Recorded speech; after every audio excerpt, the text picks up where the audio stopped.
Marcus Aurelius believed something uncomfortable.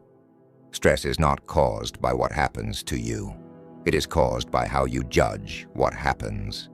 You lose your job. You think, this ruins my life. Stress explodes. Another person thinks, this is painful, but temporary. Stress weakens. Same event, different judgment. Marcus wrote, if you are distressed by anything external, the pain is not due to the thing itself, but to your estimate of it. You don't control the world, but you always control the story you tell yourself about it. That is where stress is born, or killed. Your mind loves to time travel. It runs to the future. What if I fail? What if they leave? What if everything collapses? Marcus Aurelius warned against this. He said, do not let your imagination be crushed by life as a whole. Stress multiplies when you try to live tomorrow, next month, and next year, all at once. The present moment is usually survivable, and it is the imagined future that suffocates you. Ask yourself, what is actually happening right now? Not tomorrow, not in your head, now. That question alone can reduce stress by half. This is where Marcus Aurelius becomes dark and freeing. He believed the universe does not care about your preferences. People will disappoint you, plans will collapse, bodies will age, death will come. Fighting reality creates constant stress. Marcus wrote, welcome whatever comes to you, woven in the pattern of your destiny.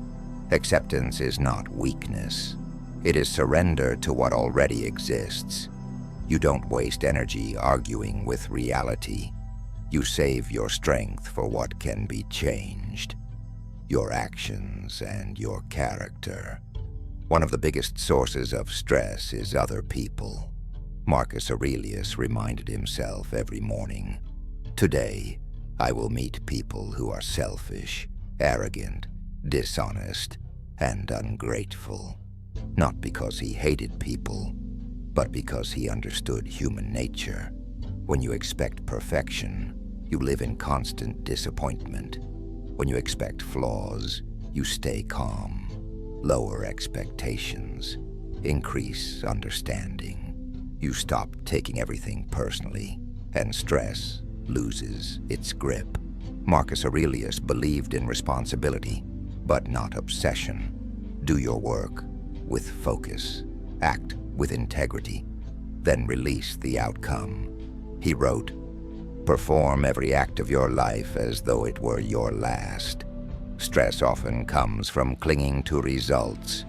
You want praise. You want certainty. You want guarantees. But peace comes from effort, not outcome. Do what is right. Then let the universe decide the rest. This is where the darkness becomes calming. Marcus often reflected on death, not to depress himself, but to gain clarity. He wrote, soon you will have forgotten everything. Soon everything will have forgotten you. Your stress feels massive now. But time erases almost everything. That embarrassing moment, that argument, that failure, gone. When you zoom out, stress shrinks. Perspective brings peace. Marcus Aurelius believed true peace is internal. He called it the inner citadel, a mental fortress no chaos can enter. No matter how loud the world becomes, your mind can remain still. He wrote, nowhere can a man find a quieter retreat than in his own soul. That is your refuge from stress. Stress will never disappear from life. But suffering is optional. Marcus Aurelius didn't escape pressure. He mastered his response to it. And so can you. Not by controlling the world, but by ruling your mind.